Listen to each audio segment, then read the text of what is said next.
This is Ethan, and I'm here with Dave, and together we are Dave and Ethan's 2000-inch Weird Al podcast, episode 85-inch.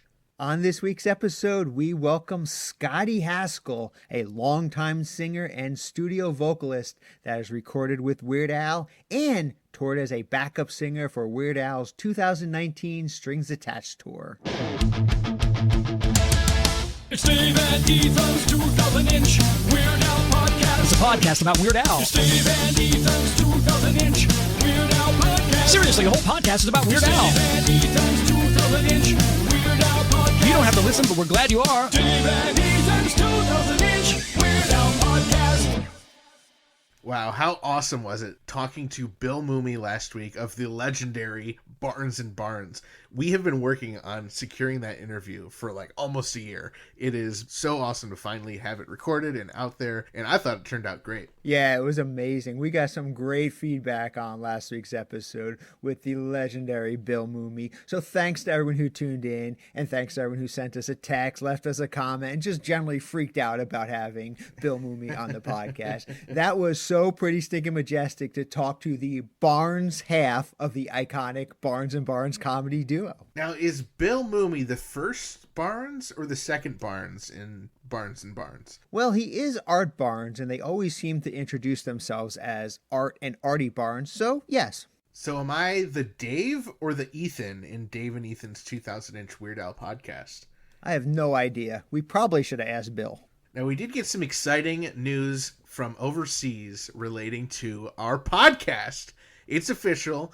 Dave and Ethan's 2000-inch Weird Al podcast is trending in Italy, Mexico, and the UK. Ethan, Mexico is not overseas. It is if you travel to it from Italy or the UK. Good point. So as Ethan mentioned, Dave and Ethan's 2000-inch Weird Al podcast is trending in the comedy interviews category in the UK, Mexico, and Italy. And get this, not only that, but in Italy, we are top 10 in the comedy interviews category. Mamma mia! We're also trending in the comedy category in Italy as well. Grazie to all our Italian listeners. We will have Frank put an extra piece of lasagna on the Barbie, or whatever you guys call it. And hey, Frank, while you're at it, throw another burrito on the Barbie in honor of our overseas listeners south of the border as well. Hope they like vegan Mexican food. This week's episode is brought to you in part by vegan Mexican restaurant Burrito in Troy, New York, home of the 2-pound double wrapped in a quesadilla burrito. Come on down to Burrito and Burrito, your Burrito. Find them at burritosquared.com and at burritosquared on Instagram. And remember, not every burrito is a burrito, but every burrito can be burritoed. Now, it was a big week last week. As we mentioned, there were a couple live streams, a couple watch parties. It was all really fun. So the first one happened on Friday, and it was the live streamed concert of the Cybertronic Spree. That was my first time checking them out. What did you think, Dave? That was so much fun. They put on such a great concert. They did a lot of classic hits, and then of course they obviously had to do their big hit, Dare to Be Stupid. I loved Dare to Be Stupid. I was really hoping that a Weird Al guy would run out on stage like they say they do on their live shows, but maybe that's a touring exclusive. Well, I certainly missed seeing a Weird Al run across the street, but I was thoroughly entertained by the hype transformer that they had up there, Rumble, just dancing around and jumping around on every single song. That transformer was so much fun to watch. Oh, I totally agree. It was just such a fun show. Their talent as a band is just incredible. Their music skills, their singing skills, and just the fun skills were just really awesome. So I really hope that one day I'll get to see them perform live, but this was definitely a great compromise. Yeah, I agree. Shout out to episode 80-inch guests, Hot Rod and RC, and the rest of the Transformers for putting on an amazing live stream concert. Now, the second live stream of the week happened on Sunday, and that was, of course, two-time Grammy-nominated Jim Kimo West's annual holiday Slack Key concert, and that was pretty stinking majestic. That was a blast. It's been so long since I've seen a Jim Kimo West concert. I think the last one I saw was at Proctor's in Schenectady, New York. Oh, yeah. That one was awesome. Not only did I produce the show, I got to introduce Jim, and that was really cool. Yeah, I mean, it was really a great show. I mean, Jim played a ton of Christmas tunes, and we even got to see a special guest, Diana Tanaka, join him on hula for one song as well. I loved seeing her dancing. Last year when I saw Jim with UH Jeff in California, she was dancing. There were other hula dancers, and Ken Emerson was there. So it was really great to get to see both of them again. And I don't know if you noticed, I know you always notice things in the background, but did you notice that Jim had up his gold album for Running with Scissors, as well as the guitar he uses in the Simpsons appearance? I didn't notice the Simpsons guitar, but I did absolutely notice the Running with Scissors gold record. That is really, really pretty stinking majestic. Yeah, Jim had his studio all decorated as well with, some holiday cheer and stuff. It was really a great concert, and I hope Jim continues to do these, as he teased he might. Yeah, so not only was the show sold out, I didn't even know a live stream could sell out, but he maxed out the Zoom account. So it was just completely buzzing with people leaving comments, and he even did a Q&A after the performance. And yes, Dave, he mentioned he wants to try and do monthly live stream shows. So if you missed this one, hopefully you're going to have 12 more chances next year to catch him on a live Zoom concert. I am totally looking forward to that. Anytime I get to see Jim Kimo West and his magical slack key guitar music, I'm there for it. Now, during the Q&A, Jim said he has another brand new album recorded. He's got the artwork done and it's ready to release. And since More Guitar Stories just came out a few months ago, he's going to wait a little bit, but it should be out early next spring. So I can't wait for that to come out. I think he's hoping that by putting it out early next spring, it qualifies for yet a third Grammy nomination. Jim also mentioned in the Q&A session that he would love to record and release a third Christmas album as well. Now, also during the Q&A, Jim played a couple tunes, noodled on the guitar a little bit, but I think my favorite part is when our friend Jake Larson put in a very special song request. That's right. Jake had asked Jim if he would perform the official Dave Neathan's 2000-inch Weird Al podcast theme song, which, of course, Jim wrote for our podcast. Now, Jim mentioned it would be hard to play our theme song in slack key, but maybe he could play along to the recording. But he did call our theme song a rocker. Well, it is a rocker, so at least he knows what he's talking about. That would be so awesome. Maybe for the next Jim Kimo West live stream, we can get Dave Neathan's 2000-inch Weird Al podcast theme on it, because it won't be holiday related. That's true. Or we could just ask Jim if he could write a holiday version of our official Dave Neathan's 2000-inch Weird Al podcast theme song. That would work as well. That would be awesome. Now, originally our plan was to have Zoom video hangouts for both of the live streams this past weekend, and the Cybertronic Spree one went off without a hitch. We had a fun Zoom hangout for that, but when we got to Jim Kimo West show, we ran into a little problem. Yeah, unfortunately, our hangout and Jim show were both on Zoom, and you can't do two calls on Zoom at once. So we ended up canceling the video portion, and I know you guys are really concerned, but don't worry. Our intern Frank has been reprimanded thusly for this horrible, horrible mix-up. We were able to salvage it, however, with a Facebook group chat with everyone that we could find, and that was a ton of fun. Yeah, I'm really glad we were able to do the text chat, because it was really cool getting to chat with everybody and catch up with people. But we would like to schedule, some sort of holiday or New Year's Zoom party with everyone. So stay tuned to the Facebook group. Now, during the group chat, we're doing cat puns. We're doing all sorts of silly stuff. But at one point, Dave, you mentioned you had a story about your trip to Hawaii. Yeah, I have a great story about when I got to see Jim Kimo West perform in Hawaii. Whoa! That would be a dream come true for me. Yeah, and it turned out it was just a coincidence, and I promise it's just a coincidence. But but for Jackie and my honeymoon, we received this very generous wedding gift from a family friend. We got to use her timeshare in Maui for a full week. We are so blessed that we got to do that, and we're so honored. Yeah, it was really great, and she was very generous to us.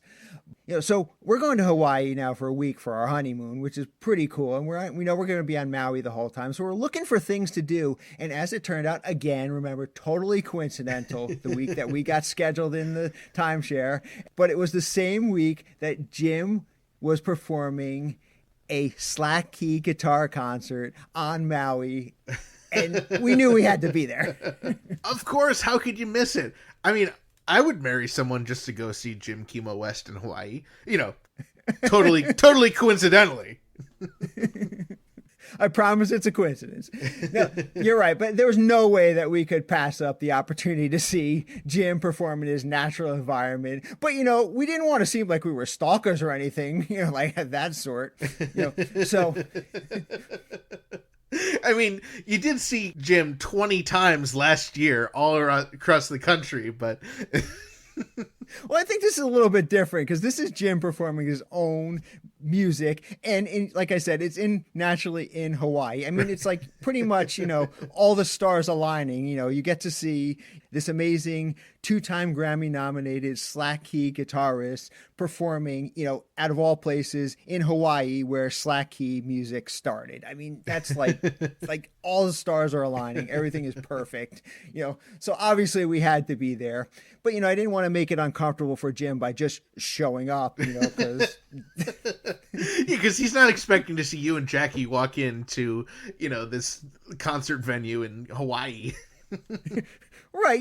One thing if, he was performing in New Jersey, he might expect to see us. But, 6,000 miles away, whatever it is, that might be crossing a line for some people. So, I emailed Jim and I said, listen, obviously this is just a coincidence, but, we're going to be honeymooning in Maui the same week that you're going to be performing. Is it okay if we stop by and we check, your concert out? And of course, Jim, he was thrilled. He's like, oh, I would love it if you guys came, and he even gave us he started giving us these tips on, things to do while we were in Maui. And he even recommended this great place to eat with this fantastic sunset view. We were really looking forward to checking that out right before his concert and everything.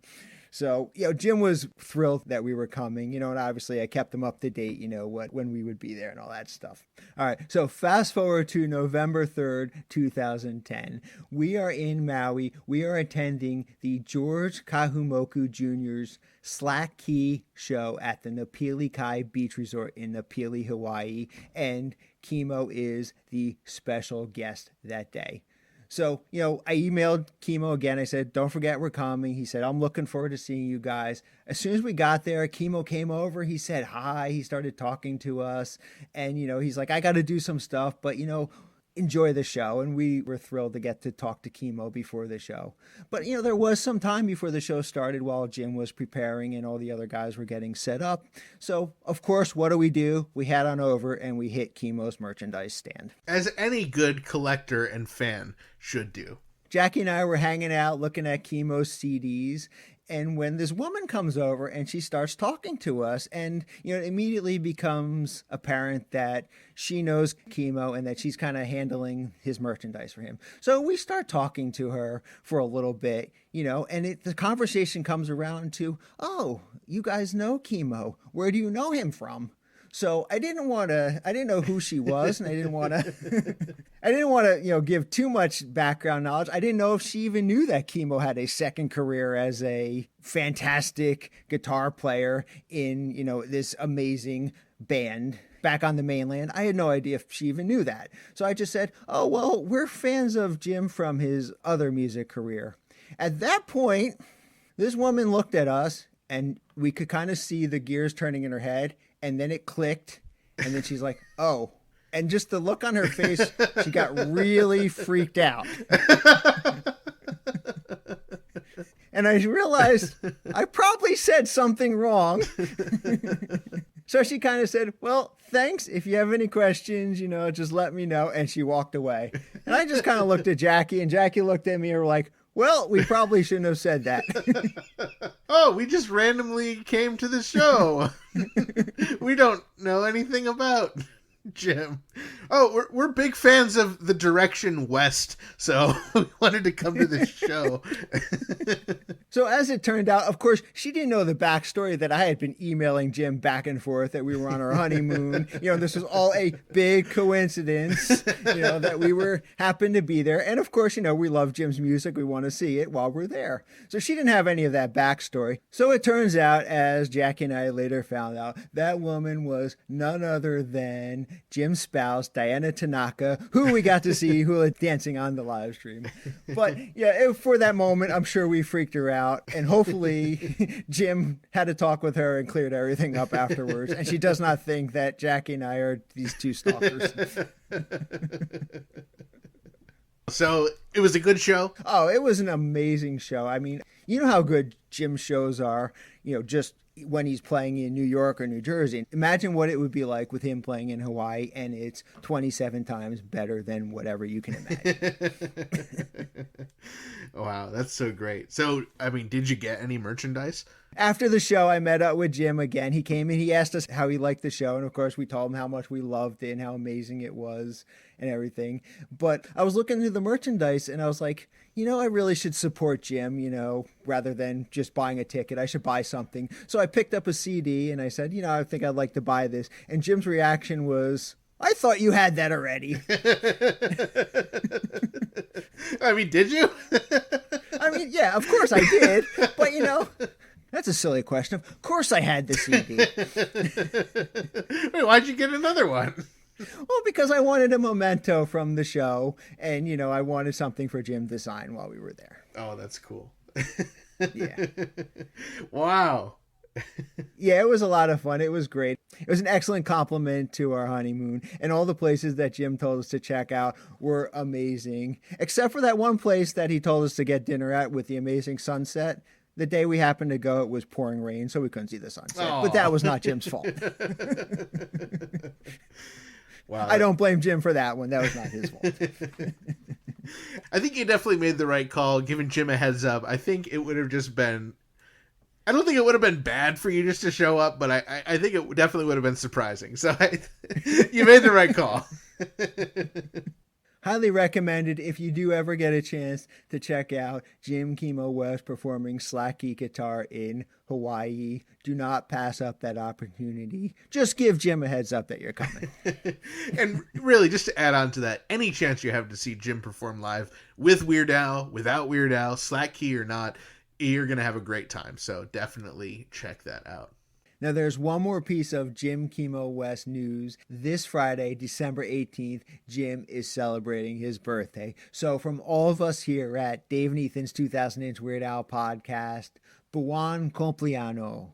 Which is, of course, Italian for Hauali la Hana'au. All right, let's move on to this week's interview. I think it's about time that we have another one of Al's Gals on the podcast. Dave and I are thrilled to welcome to the podcast someone we met during the Strings Attached tour. She's a vocalist, she's a studio singer, and she's recorded with Weird Al and toured with Weird Al. We're so excited to welcome to the program the artist formerly known as Scottie Haskell, Scottie Mitchell. How's it going, Scottie? It's going great, guys. It's so good to hear from you. Thank you. It's been too long. It's been a long time, but sometimes it seems like it wasn't that long ago. I just met you guys on tour in summer of 2019. What a blast. Yeah, it feels like so long ago, but luckily I did have a little bit of a chance to see you last December at Gallery 1988 at the art show celebrating Weird Al. So that was really cool to get to see you again. That was really cool too. I'm glad we could make it and you could meet my husband Colin. So yeah, I'm so glad we made it. Yeah, that was fun. And it was really cool to meet Colin. Oh, good. He thought it was very cool to meet you too. Oh, good. You're just like, oh, Colin, this is that guy who went to a bunch of shows on the tour and stalked me for an entire summer. Exactly. And he's like, oh, okay, I'm cool with that. No, he totally remembers you. Yeah. That's interesting when you bring that up about the Gallery 1988. The interesting thing was we went to go and waited in line, and then we got to see Al, and Colin goes, this is how Al is. He's just so personable. He really remembers people. And I was about to introduce Colin again, even though he'd met him on tour a couple of times backstage when Colin would come visit me. And I go, hey, this is, he goes, I know who this is, and came out and gave Colin a big hug. So that's just Al, you know? Sweet. So I thought that was really Oh, that's cool. so sweet. Yeah. He's that kind of guy. Well, I guess since we just talked about the 2019 Strings Attached tour, I want to know how you got involved in that. How did Al approach you about going on tour, and what was your thoughts about that? Oh, that's a great question. I honestly, my history with Al is thanks to Lisa Popeil, because Lisa Popeil, who, as you know, was also one of the other singers on tour, was always Al's personal vocal contractor, and I was friends with Lisa. So thanks to Lisa, she had called myself and Monique to do other recordings for Al. I'm trying to remember right now. One of them goes way back. It was called "Do I Creep You Out?" It was that. Remember that one? It was a spoof on "Do I Make You Proud?" Yes.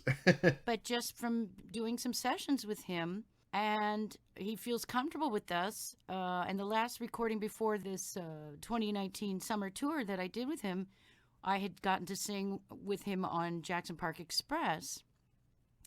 And you never know. And so I hadn't heard from him for like 2 years. And then I just get this email out of the blue. And it's Al, personally, not his manager, not anybody else. And he goes, hey, I have a crazy idea.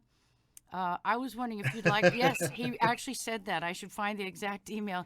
He goes, yeah, it's really funny. He goes, I did this one-off at the Hollywood Bowl with live strings. And he goes, I had such a great time. I thought, wouldn't that be cool to do a whole tour on that? He goes, this is a crazy idea, but how would you like to tour with me? It's going to be like, 67 dates. And it'll be about 3.5 months. And before, I didn't ask how much money or anything. I just said, absolutely. Yeah. I said, yes. I should have asked, how many dates are you doing in 3.5 months? It's like, then I would have gone, Right. ooh. I might have gone, I don't know if I can do that, because that's a lot of sleeping on a bus. But oh man. Yeah. Such a great experience. Yeah. So that's really how it happened. And then we started a little bit of rehearsals, only a couple rehearsals here in LA. It's good I didn't know the amount of gigs beforehand. But it was just such a great, I know, it was exhausting but exciting all at the same time.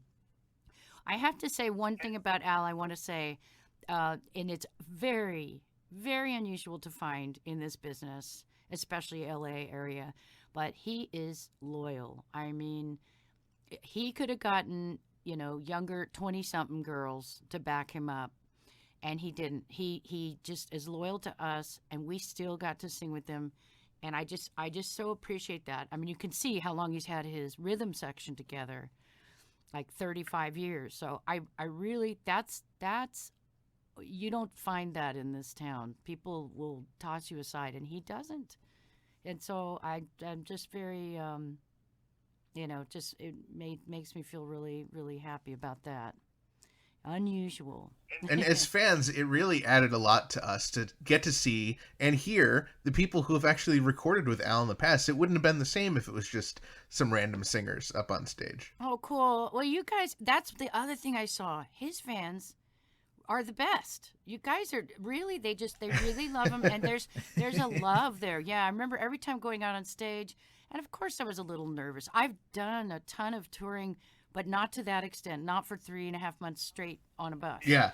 Yeah, it would be like 2 weeks here. Yeah, exactly, right? Or maybe fly out for a couple weeks here, or maybe 4 weeks somewhere else.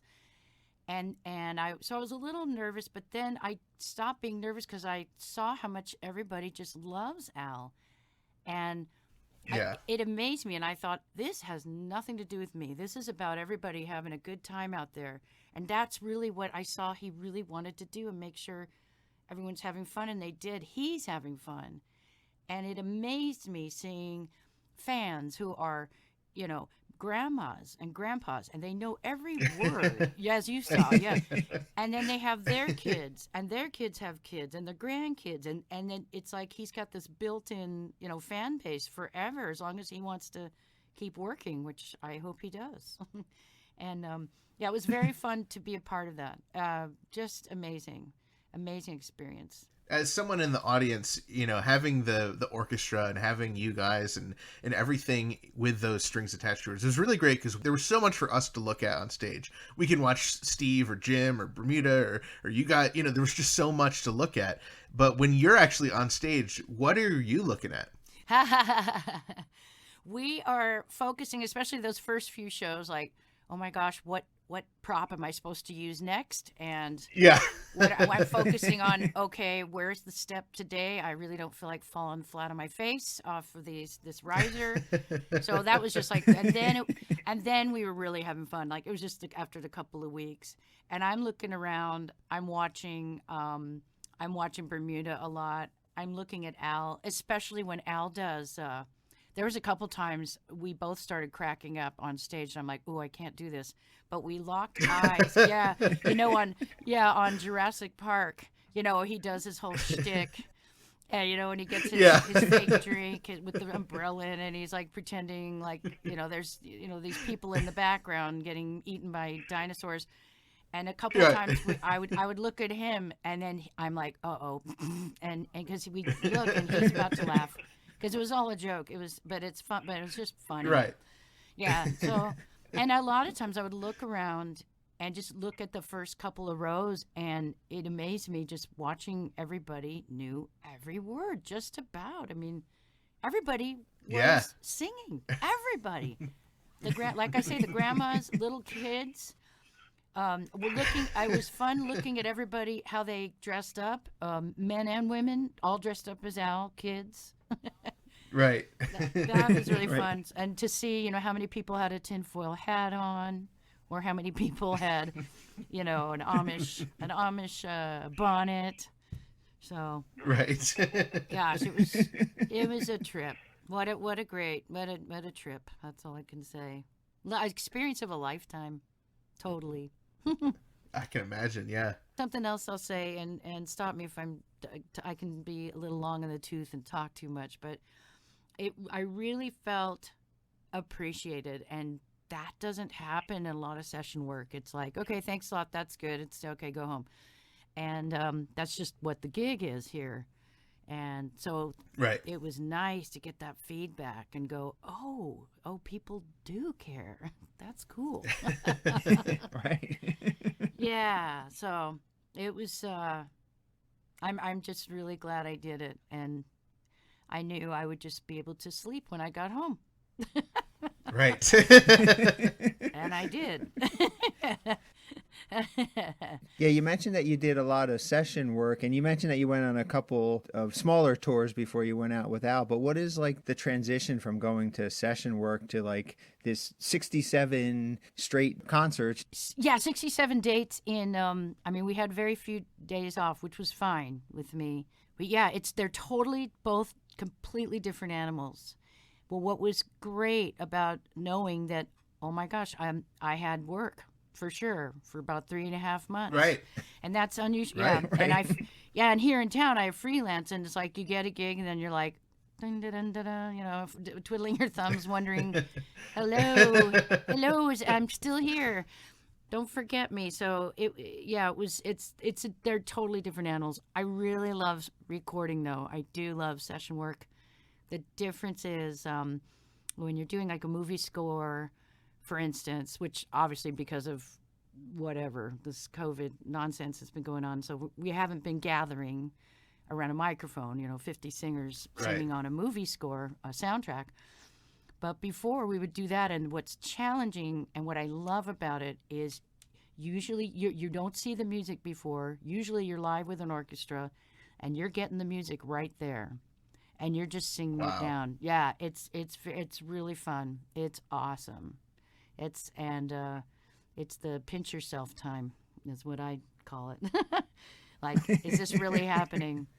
So I've been very blessed. I feel very, very incredibly blessed to have gotten such a good ride. My goodness. And what was the transition like? I mean, I'm guessing with session work, at the end of the day, you go home, you sleep in your own bed. But on tour, you have to sleep on a tour bus pretty much the entire trip. I'm sure you get some Exactly. hotel rooms here and there. But what was that transition like, going from sleeping in your bed every night to being on a bus with half a dozen other people? Half a dozen other people who were, most of them were strangers to me before that. You know, we were so dang busy that I didn't have time to worry or think about, oh my gosh, it was like I was so tired by the time we got back after a gig that, you know, we'd just get right into the bunk and go to sleep. Yeah, so the transition, it wasn't that bad. I just kind of got into the groove of it and then realized this is just how it is, and just get your stuff, you know, try and get off the bus in time in the morning. Right. For me, I wasn't one of the ones like Monique was. She's so amazing to me. She could just come out after the show and then gets right to bed, and she can boom, and she's asleep. And same with Lisa. But me, myself and Al and Ruben and Chemo, you know, the guitar player, I'd be like, I'm wired. I am so wired after the show. And I'm like tired, and so we're just blah, blah, blah, talking. I wish I had we have a couple recordings, but sometimes it was just goofball talking, and we talk about everything and anything. And some very funny moments. Yeah, so I would talk until I'm so tired that I can't keep my eyes open. And usually that was usually close to 3 a.m. Wow. So then I'd go, okay. Otherwise I'm, you know, tossing and turning, and I didn't want to do that. So, yeah, and Al, apparently he would just stay up, and, you know, he's really great with his keeping up on his Instagram, and it's a lot of work, but he would just stay up all night. And so I'd get a few hours. We were very lucky to, I think that this is the best road manager I've ever worked with on tour. That makes a huge difference, because it could have been so unorganized, and it could have been chaos ensuing every day. And she just managed it. Yeah, Melissa King, she's great. She's awesome. Yeah, she is. I mean, isn't that she? many people and the orchestras, there's so much to manage. It's so much to have to juggle and plan for. So that's awesome that you had a great experience. Yeah, exactly. Yeah, that girl knows how to do it. And like if there was a problem, you know, she made sure Al didn't know about it. She just made things run smoothly. And so I didn't know she was also running the security briefings. So she did quite a bit. It was really great. And what else? Well, and then some of the days off, like a couple of the days we had off was in an awesome place. I'd never been there. Was Niagara Falls. And Oh yeah. yeah, I don't know if you were there with were you there with us then? Maybe not. We didn't have a show there. But that was very memorable. And she emails us and goes, "Hey, we got a couple days off. I'm planning this tour, you know, tour of the Maid of the Mist and the, what's the other one called? The Cavern, something else, where you get to go." And I go, "Oh, cool. I want to be part of that. How much is it?" And she goes, "Oh, no, don't worry about it. It's on the tour." I'm like, "What?" So she would just do really nice things like that. It wasn't all the time, but that was a trip. That was really great. That's so cool. Yeah, we're so lucky, so lucky. Yeah, that was definitely a pinch yourself moment. Wow. Now on the bus, what kind of stuff did you guys do to pass the time aside from, you know, talking and sleeping? You know, is there poker games going on? You guys playing Monopoly? You know, what is the activity of choice? It was mostly just talking, and everybody a lot of times they're on their phones. And looking at funny stuff on Facebook or Instagram, and then like especially Chemo would find something and go, "Oh my gosh, look at this." We tried to do games. Monique and I really love to play games, and we had one day where we were driving all day during the day, and she organized. Oh gosh, what is it called? It's called Drawful. And so you draw. Yeah, it's really fun. And so not everybody wanted to do it, but Al did it, myself, and we tried to do more games, but a lot of times, you know, you got to get a quorum. But for the most part, it was talking, you know, snacking, just a lot of laughing. I just remember a ton of laughing. And it was all silly stuff. Like, I can't remember any of it. Nothing, probably would sound, if I recorded it and you'd listen back and go, well, there's nothing funny about that at all. But I think that Just in the moment, yeah. Yeah, the moment, just the goofiness. It was just really great. It was just awesome. Yeah, just I have tons and tons of pictures that I swore that I was going to organize and get them all and put them in a book. Well, guess what? I'm still it's not done, but I'm halfway there. About halfway there. It just takes time to organize it. So I'm curious about what some of the venues and cities were memorable for you. I'll start off with what was memorable for me is I believe it was Pittsburgh, where Dave and I were actually backstage after we interviewed Eric Roth. And that's when we met you for the first time, and you showed us your Al's Gals t-shirts. yes, we did that right before going out there, and Al said he was okay with that. Yeah, one of the venues that really just blew me away just because it was just so beautiful was Madison, Wisconsin. It was called the Overture Center for the Arts. So I love that place. There were several, oh my gosh, several venues that we got to do that were very memorable. And one of the coolest ones was getting to sing in what I call my own backyard at the Greek Theater here in LA. Oh, cool.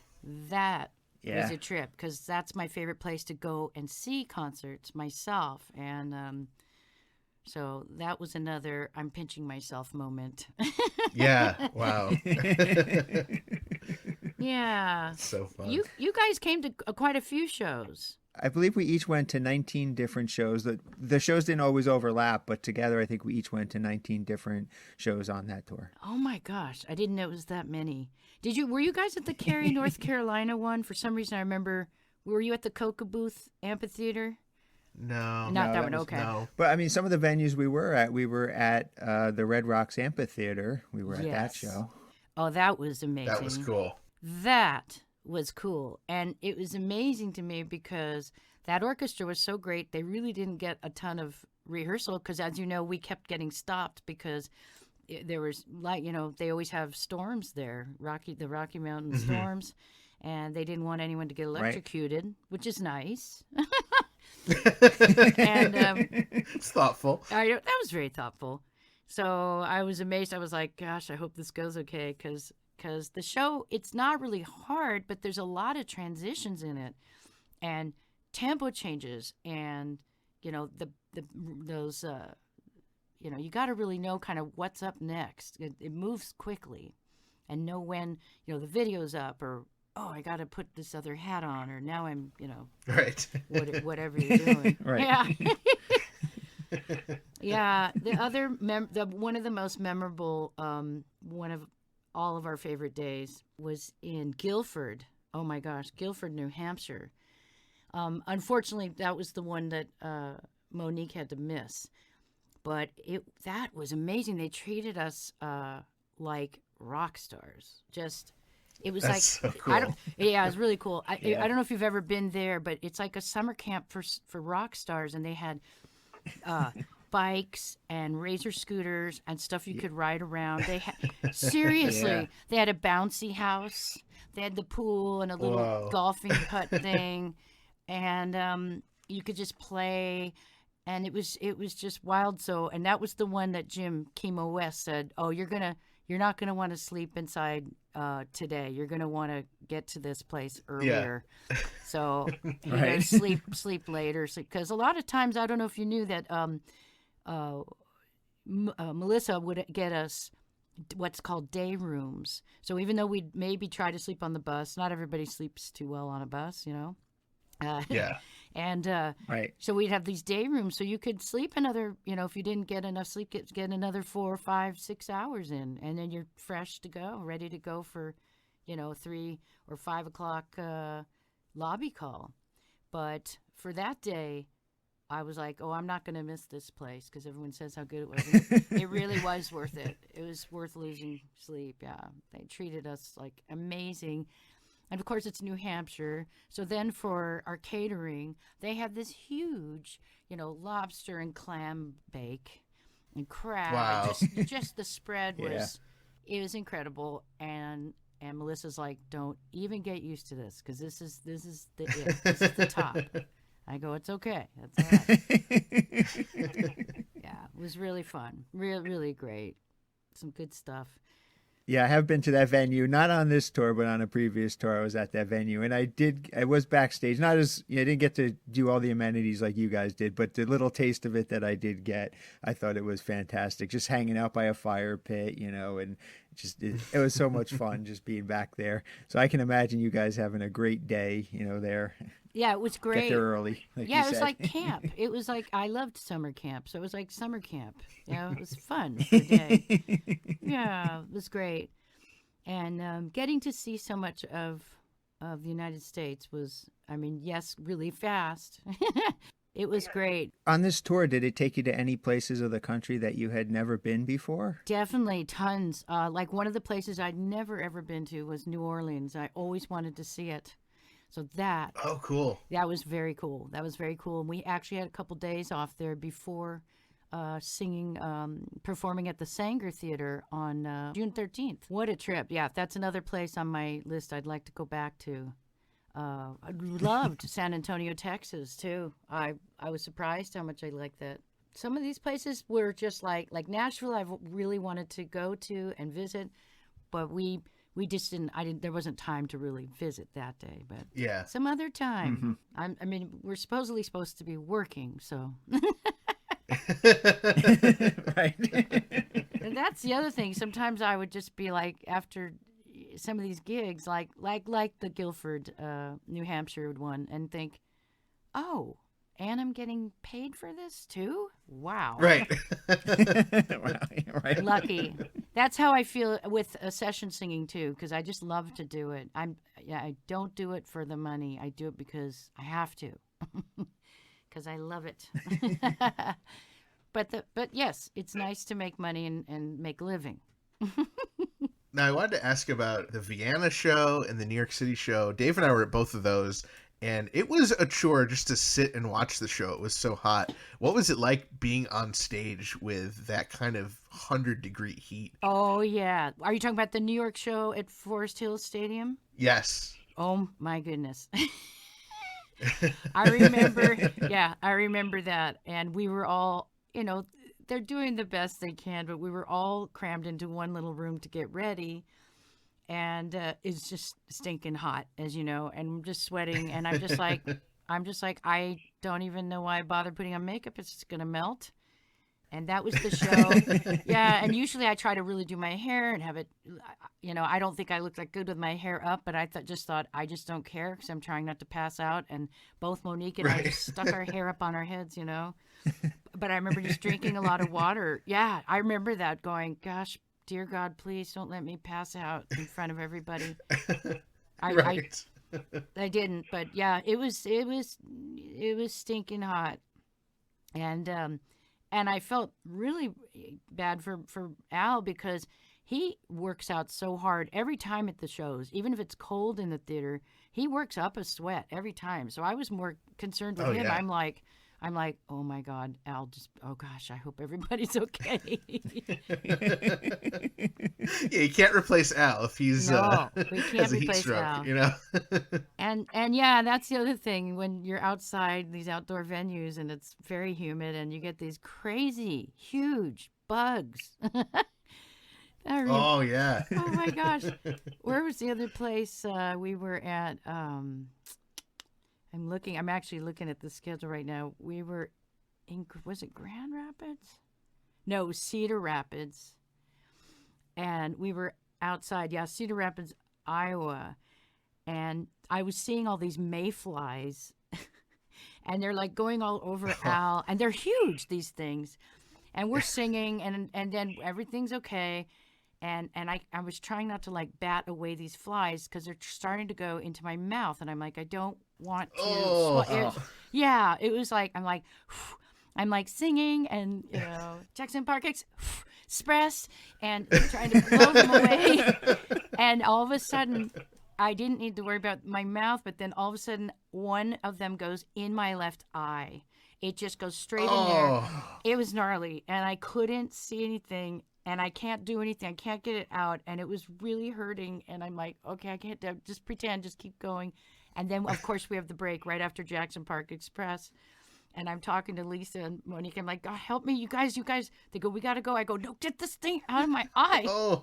And because I couldn't see it, it was just tearing up. So that's probably a gross story. I don't know if you want to leave that in. But no, it's great. Is it okay? Cool. It was a job hazard, but that was the only time. Of course, I'm the only one. Yeah. Right in my left eye, and I could feel it. I'm just like, oh, and it's moving around, and then it dies in there, and I'm like, ah! It was so gross. Oh no. What a happy story, but I survived. Yeah. Oh my gosh, I remember that one. God, it's so memorable. I just feel very lucky that I got chosen and got to be part of it, you know? I had a question on something you said earlier. You mentioned, when you would show up for the session work on doing film scores, that kind of thing, you're really just showing up without any way to prepare. How did that compare to when you recorded with Al? Do you get anything in advance, or is it the same kind of way where you're showing up and learning the song when you get there? Well, with Al, he likes, Al is very particular, and he knows exactly what he wants to hear. And so most of the time, especially with Jackson Park Express, you know how involved that song is. He actually sent charts ahead of time and goes, if you don't mind, I'd really like you to look at this ahead of time. I go, oh, of course. Because not anything in that song repeats. And it ended up being one of my favorite songs. I mean, it goes on for 9.5 minutes with no repeats. But that's unusual. Usually, most session work, you show up. I've always sung since I was, a tiny kid, like 7 years old. And then I had to learn how to sight read. And sight reading is the skill where it's like the same thing as reading words off of a page. You're just reading the notes, as opposed to like playing it on a keyboard. But you just learn what the time signatures are and what your intervals are. And after a while, you can get it. Not everybody reads, but I have a better chance. Anyone has a better chance of working more and being more versatile and getting more work if you can read, because then you can get those gigs. And so that's what it's about. It's about being well prepared and having other skills. And doing other sounds, I would say, too, on a lot of session work. They'll tell you, we want it to sound like some weird kid. Like maybe they'll ask you to sound like kids, or I've sung in different languages, or Korean, or they want you to be some wacky, I've been asked to be a rogue zombie monkey on a movie. So you just have to have all these. Yeah, it's kind of a little. It's an acting gig, and sometimes, which I love, and that's a good tie-in with this. That's what I love about Al's gig. It is it's not really straightforward, song, perform. It's musical theater. He's acting. I mean, and you get to do so many different styles. That's what I love about working with him, and also working in the studio, because you never know. They're just gonna throw something at you, and you just do it. And in the session world, most of us, we know each other's voices, so people know, what people's main wheelhouse is or what their bag is. So, like, I'm not gonna get called to do some really raspy thing. I can do the rock or other things, but versatility is the key, I'll say. Do you remember the first song that you got called in for Weird Al? Yeah, you know what? I believe it was Do I Creep You Out? Yeah, I believe it was that. And it was because Lisa was contracting it. And we had just moved a couple years ago, and I saw this. It said Weird Al DVD, and I'm like, oh, I wonder what this is. And I'd forgotten that somebody, I guess Al sent it to me, somebody was filming us while we were doing the session. And it was so funny, and working with him. So I still have that. That was a while ago. Oh, wow. Yeah. I think Monique was pregnant then with her first kid. Yes, that's right. About 20 years ago. Wow. Yeah. So it's pretty incredible that, on Do I Creep You Out, and also another song you did with Al, Stop Forwarding That Crap to Me, you were singing with Lisa and Monique. And as we found out years later, you were the Al's gals on the Strings Attached tour. So that's really cool that you guys had already worked together on Al stuff. It's totally cool. It's totally cool. I'm like I say, I just feel very lucky. And like I say, he could have called what most artists do is they get, some young up and coming whatever and don't pay them maybe very much, but they're young. And he is loyal. And so I just love that. Yeah, I remember when he was asking me if I wanted to do the tour. He goes, "You don't have to give me an answer right now, but I just wanted to know if you want to do it." And I was like, "Oh yeah, I'm doing this." I did. Well, actually, wait, I have to backtrack on that. It was like only a couple hours later, Colin, he works at, my husband Colin works at Warner Brothers. So he got back home and I go, "Hey, I just got this email from Weird Al." He's like, "Oh, cool. Is it a gig?" I go, "It is." He goes, "Great, you got to take it." I go, "Well, hold on. Let me tell you what it is." I'll be gone for like 3.5 months on a bus. He goes, "Oh, yeah, but you'll be like coming back and forth and coming home." I said, "No." He goes, straight through. Yeah. He goes, "Really?" And then he was quiet and he goes, "You got to take it." So I did. I would have given you the same advice for the record. Thank you. Well, he's always been very supportive of me. So that was the only hard That's part. so great. Really. Yeah, it was great. He got to be a bachelor for 3 months or so. I just want to know what a typical day is like being in the studio with Weird Al. Yeah, a typical day. He is very involved. He, he writes things differently than what's usually done. Like, okay, there's something called a key signature, and he likes to write what's called with accidentals, which means, so if there's a flat note or a natural note, he just doesn't write in the chart. So first off, that's different. And the other thing that's typical with him, we prefer, us singers, we like to be, especially if we're in a group, be on the same microphone. It's just easier to blend that way and hear each other. But he likes to, and I understand it, because this way he can mix the vocals differently and different levels and change things after the fact. Yeah, if we're all on separate mics. So a typical session with Al, we're on separate mics, and we're usually not really that close to each other, and we have baffles around us, so it's really hard to hear the other girls. But it works, and he likes to do that way. It's honestly, it's not as fun, I would say, for me, but that's what he likes to do. It's typical. And then he'll stop, and then he'll go back and check something, and a lot of people don't give him credit for he truly is a musician, and he'll go back and hear something maybe and go, "Oh, I really wanted that B flat, not this. Oh, okay. We thought you meant that." No. And his ears are that good. I remember a couple times. Wow. Yeah, he really is. I know a lot of people think he's just a goofball, and he is. He's funny, but he's very intelligent, and he knows. Yeah, he knows music. He knows it, and he writes it out. So it's nice working with. I love working with smart people. Yeah. Yeah, so that's pretty much a typical day. Yeah, I think that's about it.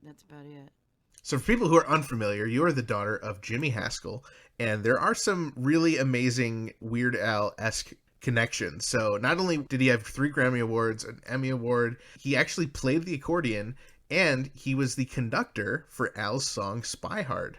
That is exactly right. That's true. He has 3 Grammys, one for Ode to Billy Joe by Bobby Gentry, the other is for Chicago's If You Leave Me Now, and the other one for Bridge Over Troubled Water with Simon and Garfunkel, and he has 1 Emmy. But it is true, his beginning instrument was accordion, and that's how he learned how to arrange. I know, much to his mother's like, really, Jimmy, really, an accordion. And when he was born born in Brooklyn, and his actual name that he was born with was Sheridan Perlman. So they would call him Shari. Wow. And, it's very, from Brooklyn, and it's like Shari. And then but it wasn't cool to be Jewish when you were, back in the 50s, trying to get things going. It's totally cool to be a Jew now, so that's good. It should be cool to be whatever you are. But so that's right. I know, isn't it? So so then he took his favorite music teacher's first name, which was Jimmy, and then he took his mother's maiden name, which was Haskell, and that became his stage name. And so that's how he started. Yeah, it is. It's a cool story. And so even on my birth certificate, it actually says Scottie Eva Perlman, a.k.a. Scottie Eva Haskell. So I've got a lot of names now, I guess. Right. Perlman, Haskell, well, so now Mitchell. you're married, so you're Scottie Mitchell. Yeah. But, on tour, Al always introduced you as Scottie Haskell. Yeah, there's that story where I remember trying to... we would lovingly call him, "Hey, boss." He goes, "Oh, I'm not boss." We're like, "Hey, boss, whatever you want to do." And but when we got to the rehearsal at Center Staging in Burbank, and I said, "Hey, we were running through, kind of blocking out what we're going to do at the show," and he said, "Hey, this is where I'm going to introduce everybody." And I go, "Hey, do you mind? Can you introduce me and say Scottie Mitchell, the artist formerly known as Scottie Haskell?" And I think he was like, "No." Because I've known you as Scottie Haskell for 35 years, so that's it. Right. I'm not sure if it was at the rehearsal or there was another time. I was like, but I just lightly touched on it. So, and there's so much he's remembering as it is. Right.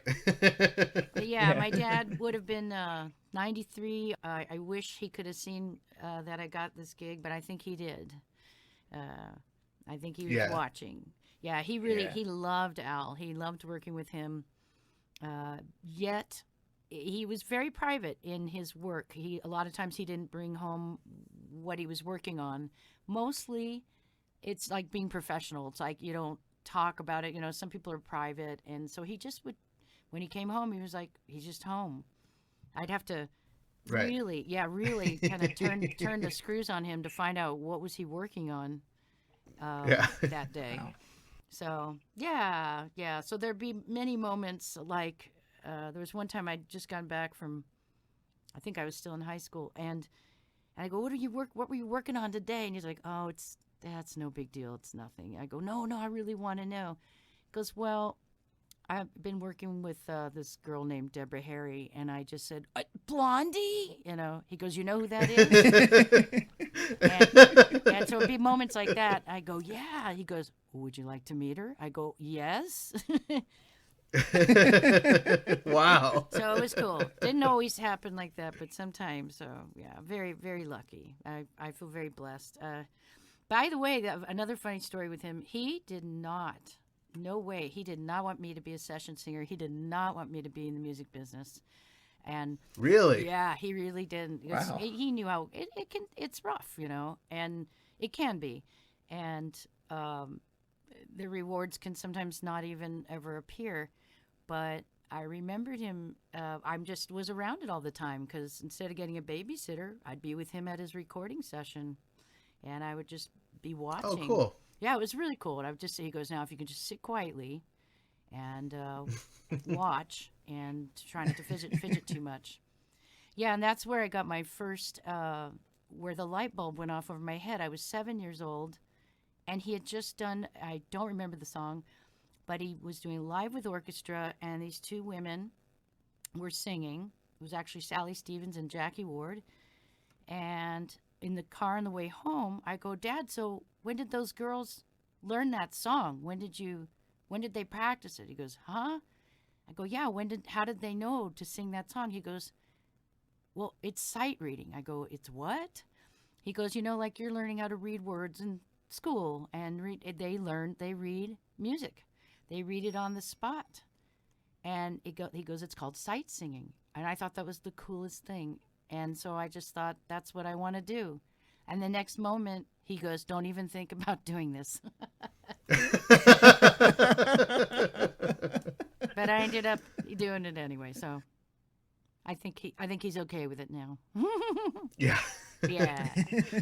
I mean, obviously your dad's resume is insanely impressive, but looking through your list of films and TV shows and singers you've worked with, it's too much to even mention on the podcast. There's so many incredible people. I mean, I went through and I picked a couple that are kind of Weird Al related, and I wanted to ask you about them. You've worked with Michael Jackson, Donny Osmond, Paul McCartney. What can you tell us about some of those experiences? Oh yeah, the Donny Osmond one was so long ago that I don't even remember the song, but Michael Jackson for sure. Remember that. He was. It was unusual to be able to get a picture with some of these artists, and but I do have a picture with him, and he was so kind. And it was at the height of the Evian water craze. All of a sudden, water bottles were everywhere. And I remember we were at Westlake Audio, and he was just very sweet. I thought he was very kind. It was a really fun, really great session. The song was called "Will You Be There?" Cool. Yeah, from his Dangerous album. And then you asked about, Paul McCartney. That I was trying not to say something stupid because I'm meeting a Beatle. And that one was interesting. He kept calling me Teach on the session because I was actually there not to sing, but to coach the kids that he had on his album called Kisses on the Bottom, and that he was redoing a cover of Inchworm. And it's very sweet. Yeah, it was. He came out, and so I got to meet him, and I probably said something pretty stupid. I'm not sure. But then all of a sudden he's like, "Okay, I gotta go." It was at Capitol Records, and that was a highlight for me. That was a highlight, yeah. But he doesn't know me as a singer. He knows me as a vocal coach. So right. Even though I'm not, so he kept calling, "Okay, Teach, what do you think? What do you think? What do you think about these kids?" I go, "Well, I think if you could give them a little more pre-roll, and then they'll get on the right note." Oh, that's the other part of the story. And so at one point, they just, they're scared. And I wasn't the one who called the kids. I would have gotten kids that are more used to being in the studio. And either way, we got a good sound out of him. So then at one point he goes, "Let me come out there and help you." And I'm like, "Okay." And so we're like going 2, 2, 2, because to try and get that first note, 2 and 2 is 4. We're trying to do, and so I'm like, he's right next to me, and we keep singing this in their ears, and I'm like, "Oh my God, I'm singing with Paul McCartney." It's a nursery rhyme, but still, I'm singing with Paul McCartney. So it was a good experience. Almost as exciting as working with Weird Al. Well, there you go. Almost. That was the top. I have to say, even if I'm hoping, of course, after COVID and all this, things have slowed down, of course, but I'm hoping things come back somewhat. But if not, what a great note to go out on. Hey, that's right. Like at the top, they say quit while you're ahead, not at the bottom, Right. But I don't have any plans of quitting, and we'll just see where things go. I know I'd like to mention what I am doing, and I have had time to finish this now because of all this downtime. So the blessing of it has been I've had my own original project that I've been working on and off for years, but life happens and there's interruptions. Well, it's almost done now. I'm just in the mixing stages now, and they're all originals except for one of them. I covered "Ode to Billy Joe," which was the song that my dad, that put him on the map. I'm not cool. I'm not sure if you're familiar with that song. But that's what put him on the map, and then all of a sudden he was in demand. So I did it a little differently. I did it up-tempo, and I also up in a little higher key because Bobby Gentry sings lower than me. And my dad, before he left this planet, before he left this plane, did the strings for me. So I have his famous strings on it. Oh, wow. Yeah, really wow. And on a couple of my other originals, too. He did string arrangements for me. So I'm excited to get that out. Hopefully by the beginning of next year. Very cool. Yeah, finally. Well, please keep us in mind. Oh yeah, that sounds amazing. Can't wait to hear that. Yeah. I Yeah, would love to send we'd you a love to hear copy. I that. will definitely send you a copy. Yeah. There are a couple other small Weird Al-esque connections I wanted to just touch on. The number of TV shows and films that you have done scores for is just, it's too many to count, like I said. But I noticed, within, the depths of all these, incredible movies, you did the film score for Hot Shots. And I don't know if you know this, but Al was originally going to be doing the theme song to that film, and it never ended up happening. You know what? That is an interesting connection. I never knew that. Because I'll tell you that what happens a lot is sometimes they will even give us a fake title. They won't even tell us what is the movie because they don't want things to leak out. So we don't even know what we're working on. And so we don't know the backstory of how it got to where it is. They're just like, just show up, sing, get out, get off the lot. Because there's a lot of security obviously now, and you have to be cleared. But yeah, so I didn't even know that. That's pretty cool. Wow. Too bad he didn't. Yeah. I could have been singing on his theme song. I know. Well, unfortunately, it was never released. So the fans are hoping that one day we'll get to hear it. Yeah, I would like to hear it. Wow, what a trip. Pull some strings for us. Let's get the Hot Shots theme song. Let's do a new Hot Shots too. Yeah, he does. I've been saying I'm not way up on Instagram. It takes so much time, and I like to kind of be in life, not stuck in the computer all day or my phone. But I do every once in a while. I'll check up on him and see what he's up to, and he's way involved in voiceovers, and he's really great at it. And it's something else I've tried to do too. Yeah, the voiceover. It's a whole other nut to crack. Yeah. Have you done any voiceover work? I have done some, yeah. Usually it would be, can you just do this tagline here? Yeah, okay.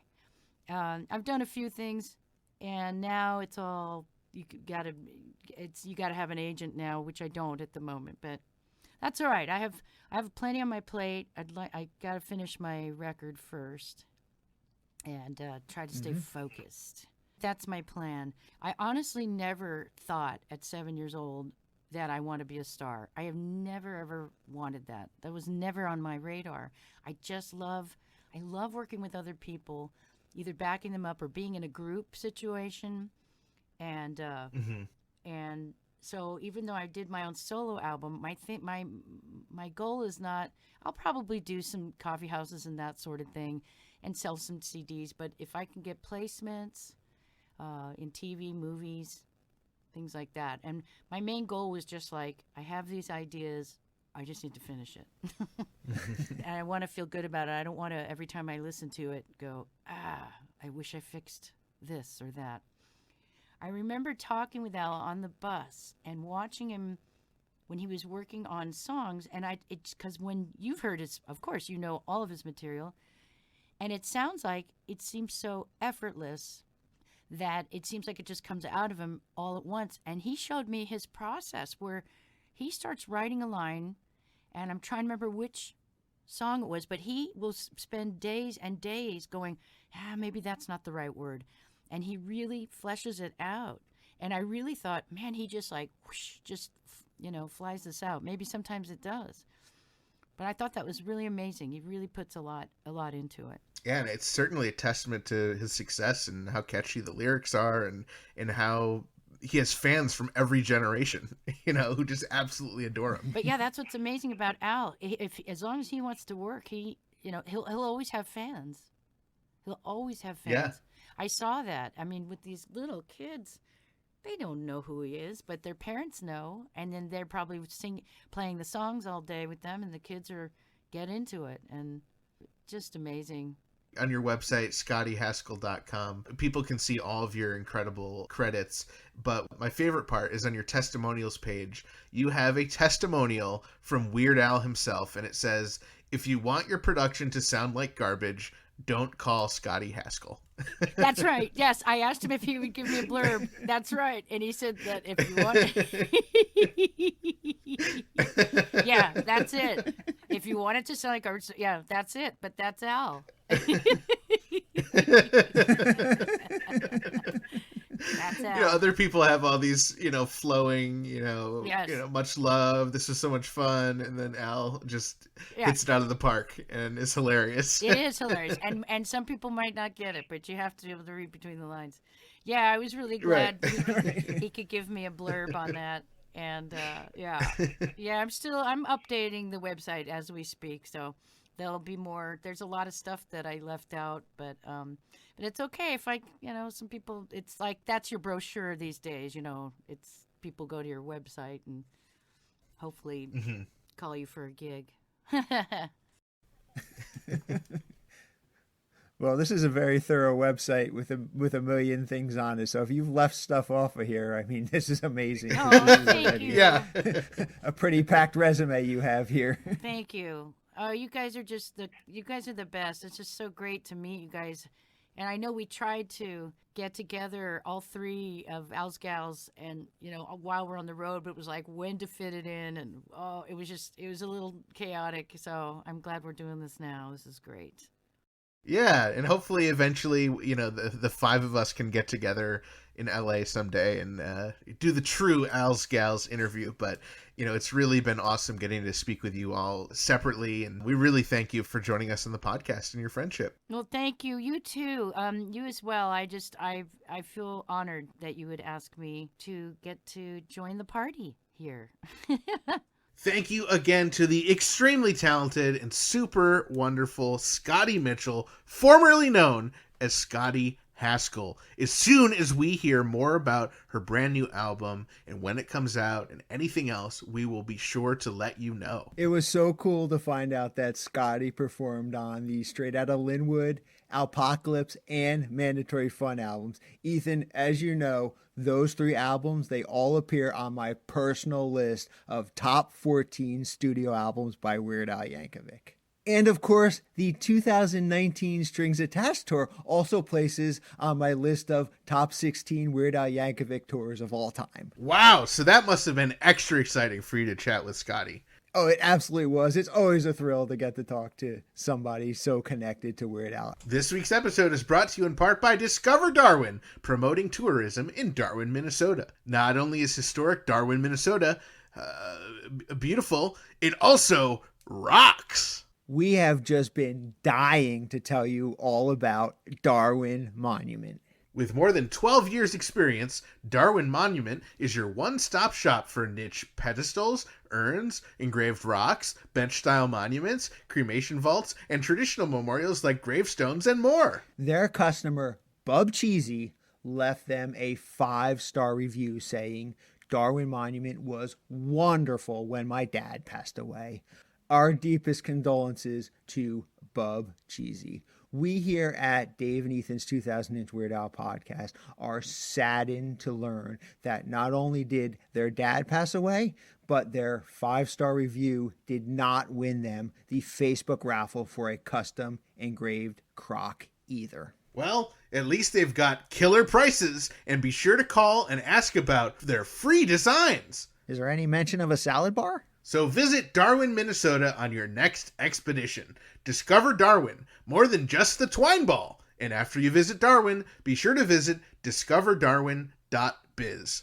Each week we are able to bring you this podcast absolutely free, thanks to sponsors like Burrito, Angel Valenzuela and his son David Cash, Discover Darwin, Jackson Scoggins, and all of our amazing Patreon supporters like Kat, Scott, and so many more. Revenue from our incredible supporters on patreon.com/2000inch allows us to continue doing what we love, which is making fantastically fun, funny, and family-friendly Weird Al podcasts for you each and every week. We'd absolutely appreciate your consideration in joining our pretty stinking majestic Patreon family for as little as $1 per month.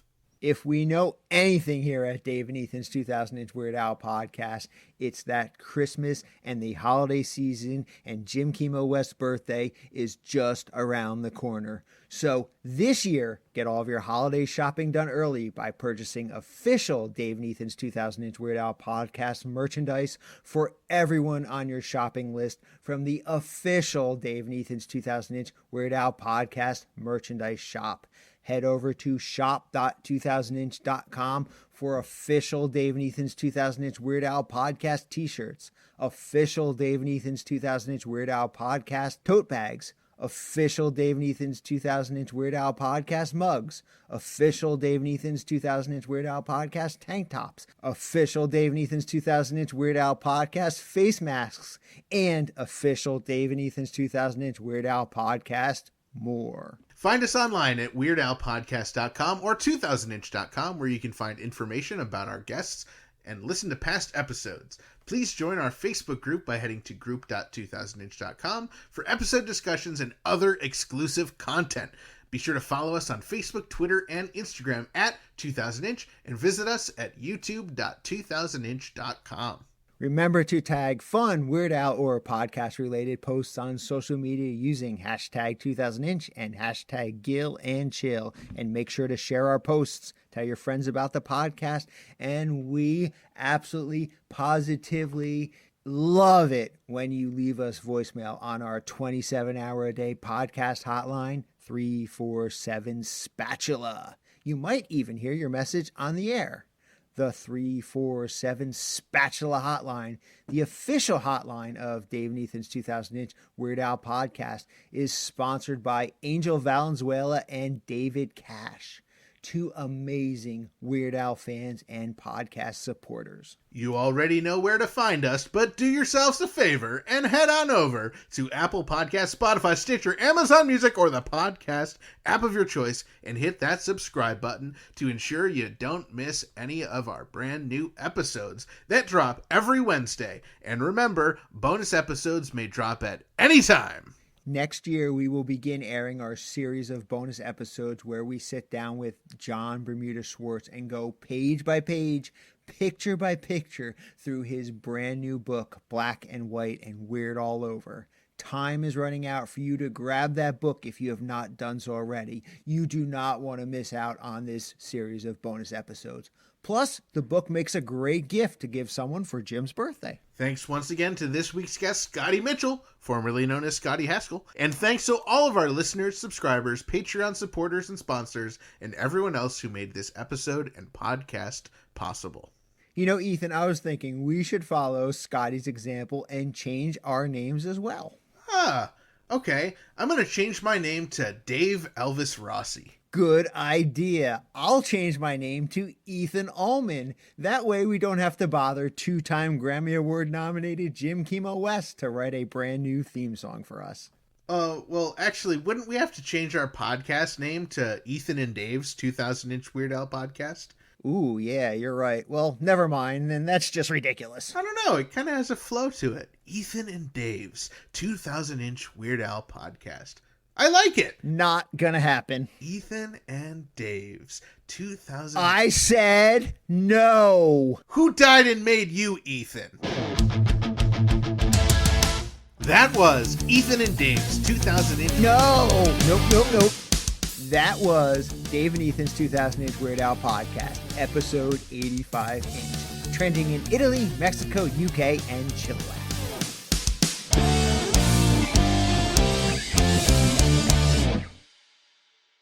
Jackson Park Express